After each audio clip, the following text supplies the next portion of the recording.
All right, so today we're going to dive into something pretty interesting. Okay. It's called Smart Bana Asanhai. Okay. And I know that probably doesn't mean a lot to most of our listeners, Yeah, but it actually means becoming smart is easy in Hindi. I see. And the source material we've got for this is really Yeah. fascinating. I've been really enjoying kind of digging through this. Yeah. And it's making me really rethink the whole concept of what it means to be smart. I think that's one of the most interesting things about this material is that it really challenges a lot of the stereotypes that we have Oh yeah, for sure. about Like I've always felt like what it means to be smart. there's like the super smart people Yeah. and then there's the rest of us. Right. But this is kind of making me wonder like maybe they weren't just born that way. Mm-hmm. Maybe it's more about like a set of skills or a way of thinking that anyone can develop. That's exactly right. It's about moving away from this idea that smartness is some sort of fixed trait that you either have or you don't, Okay. and looking at it as something that is dynamic and something that you can cultivate. So how do we cultivate that? Where do we even begin? Well, the source material kind of breaks it down into a few different areas. Oh, okay. And one of the most interesting ones to me is this idea of real-world smart, Real world smart. which they describe as kind of a blend of street smarts Okay. and emotional intelligence. Street smarts A and D emotional intelligence. Right. Okay, so I can kind of picture the street smarts part, like, being resourceful, Mm. thinking on your feet, that sort of thing. Yeah. But what about the emotional intelligence side of things? How does that fit into the picture? That's a great question. And it's something that the source material really emphasizes because emotional intelligence is all about being able to understand and manage your own emotions, Right. but also being aware of and being able to kind of attune to the emotions of others. Yeah. And being able to kind of navigate those sometimes messy human interactions with grace and awareness. Yeah, I mean, we've all had the situations where, emotions run high and things get a little bit tense. So how do we use emotional intelligence to navigate those kind of situations? Well, imagine you're in a meeting at work Okay. and things are getting a little bit heated, Yeah. and someone is presenting an idea that you just completely disagree with. Oh, I've been there. Right. Yeah. So a less emotionally intelligent approach Yeah. might be to just kind of jump in guns blazing Yeah, just shut them down. and just shut them down. Right. Yeah. And I could say from experience that doesn't always end well. Right. Yeah. So a smarter approach in this context would be to kind of take a breath, listen to what they're saying, try to really understand their perspective, Yeah. and then maybe even try to find some common ground before you present your own counterpoints. So it's about being strategic, even in the heat of the moment. Right. Not letting your emotions completely kind of take over. Yeah, I can see how that would be valuable, not just in a work setting, but in any relationship, really. Absolutely. Mm. And that's just one example of how emotional intelligence plays a role in being real-world smart.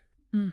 The source also talks a lot about the importance of communication. Right. So being able to express yourself clearly and persuasively, but also being a good listener. Yeah. Being able to really hear what other people are saying. So it's about being like a well-rounded individual who can kind of navigate Yeah. all the complexities of life Right. with both their head and their heart. Exactly. Yeah. It's about recognizing that intelligence goes beyond just like book smarts Yeah. or academic achievements. Right. It's about having this toolkit of skills that can help you thrive in all areas of your life. Okay, I'm sold on the real world smart concept. Okay. But I am curious, how does like actual knowledge, like facts and information that we learn in school or, on our own, Right.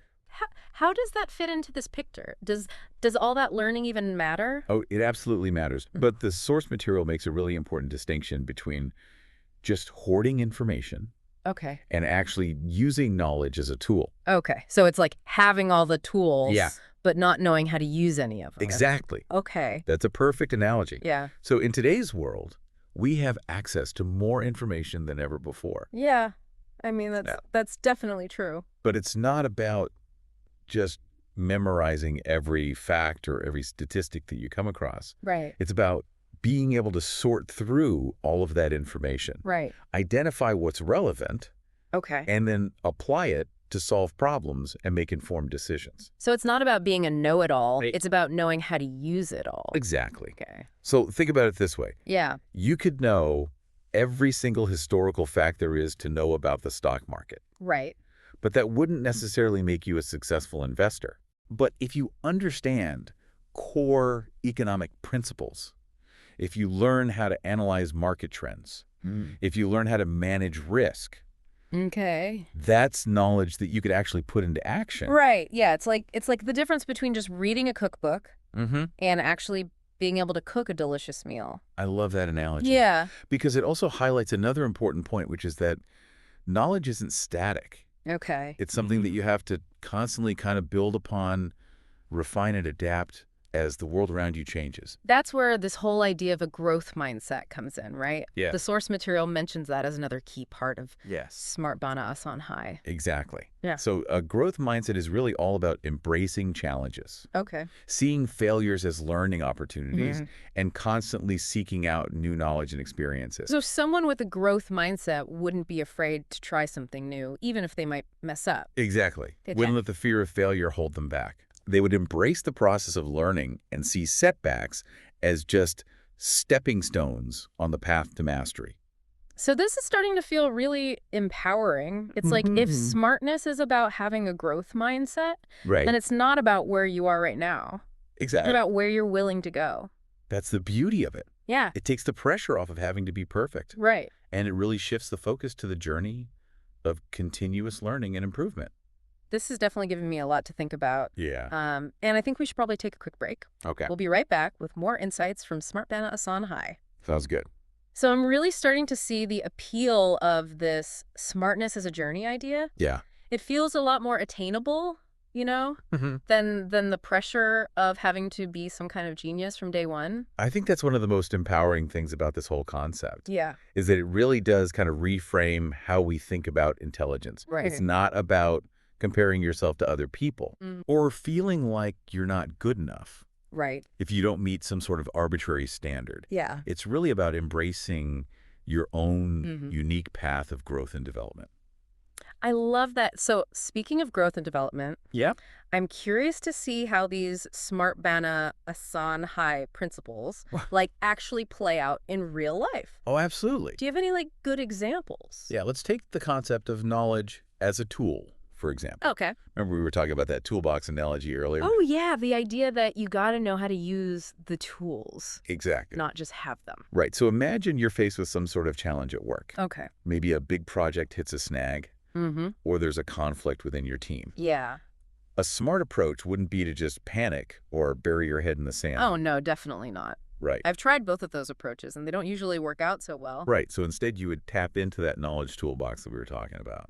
So you would assess the situation, Mm. you would gather the relevant information, you try to identify the root cause of the problem, Mm. and then you draw on your knowledge of things like problem-solving techniques Okay. or conflict resolution strategies. So it's about having a framework for applying the knowledge, Mm-hmm. not just like throwing information at the problem. Exactly. It's about being intentional and strategic. Okay. And this applies to personal goals, too. Okay. It doesn't have to just be work challenges. Let's say you're trying to learn a new language Mm-hmm. or pick up a new hobby. Oh, like that guitar I've been meaning to dust off. Exactly. Yeah. The smart approach wouldn't be to just kind of strum a few chords randomly and hope for the best. Okay. It would be about setting clear goals, Right. finding effective learning resources, Mm-hmm. and developing a practice routine that works for you. Right. So having a plan, Yeah. being consistent, Mm-hmm. using what you know about how to learn effectively. Exactly. And remember, this doesn't mean you have to be some sort of rigid planner, Right. who follows some strict regimen. Mm-hmm. Part of being smart is also being adaptable and flexible. Okay. So if something's not working, Yeah. you adjust your approach, you learn from your mistakes, Mhm. and you keep moving forward. It sounds like a lot of this really comes down to having that growth mindset Absolutely. that we were talking about earlier, No doubt. embracing the idea that you're constantly learning Yes, and evolving. exactly. And that ties into another really important aspect of Smart Bada Asan High, Okay. which is the power of emotional intelligence. Oh, yeah. Remember we were talking about how crucial that is for navigating those tricky interpersonal All situations. right, like staying calm under pressure, Mm. being empathetic, Mm-hmm. communicating effectively. Exactly. And it really threads through all these other smart skills that we've been talking about. Hmm. So think about it this way. Let's say you get some constructive criticism at work, or maybe a friend gives you some feedback. That's tough but honest. Yeah. Now, a less emotionally intelligent approach might be to get defensive or shut down or even lash out. Oh yeah, we've all been there. Right. Not my proudest moments. But it's human nature. Right. But a smarter approach, fueled by emotional intelligence, would be to just kind of pause, take a breath, Right. and really listen to what the other person is saying. Try to see things from their perspective. Exactly. Even if it's hard. Even if it's uncomfortable or it challenges your own view, Hmm. right? And then you can respond in a way that is calm and thoughtful and productive. Yeah. You might even thank them for the feedback, even if it stings a little bit at first. That takes a lot of maturity Yeah, and self-awareness. it But does. it's like choosing to see that feedback as an opportunity for growth Exactly. rather than a personal attack. And that's a hallmark of a smart person, according to this source material. Okay. They're able to handle those difficult situations with grace and emotional intelligence and use those moments to learn and evolve. I'm really starting to appreciate how all these different pieces of Smart Ben Asan High fit together. Yeah. It's like a puzzle Mm-hmm. where all the different pieces, knowledge, mindset, emotional intelligence, adaptability, Right. all contribute to this bigger picture of what it means to be smart. Exactly. And the best part is Yeah, you don't have to master all of these things overnight. right. It's a journey. It's a process of continuous growth and development. That's comforting. It is. Yeah, It takes the pressure off, yeah. and it allows you the space to make mistakes, Hmm. to learn from them, and keep moving forward. And you know what? That's probably the smartest thing you can do, It is. is to just embrace the journey and keep striving to be better. Exactly. Well, I think that's the perfect segue into our final thoughts Okay. on Smart Bana Asan High. Right. I'm excited to hear your closing wisdom. Yeah. I'm really glad we had a chance to dig into all of this. Yeah, me too. This has really been interesting for me. Mm-hmm. It's definitely given me a new perspective. I think it's been really eye-opening. Yeah. Just to kind of challenge some of those assumptions Right. that we have about intelligence. Yeah. And I think the biggest takeaway for me Yeah. is this idea that it's a journey. Mm-hmm. It's not a destination. Right. It's not about reaching some sort of endpoint Yeah. and then you're done. It's about constantly, Yeah. learning, growing, evolving. Exactly. And I love that because it takes the pressure off It does. of having to be perfect, Mm-hmm. right? And it really gives you the freedom to just kind of make mistakes, Yeah. learn from them, and keep moving forward. And that's something that anyone can do. Right. Like, you don't have to be born with a high IQ or have a fancy degree Exactly. to embrace these ideas. And it's all about making a choice Yeah. to invest in your own personal growth and development. And the source material gives us so many great tools to do that. It does. Like we were talking about, managing your time.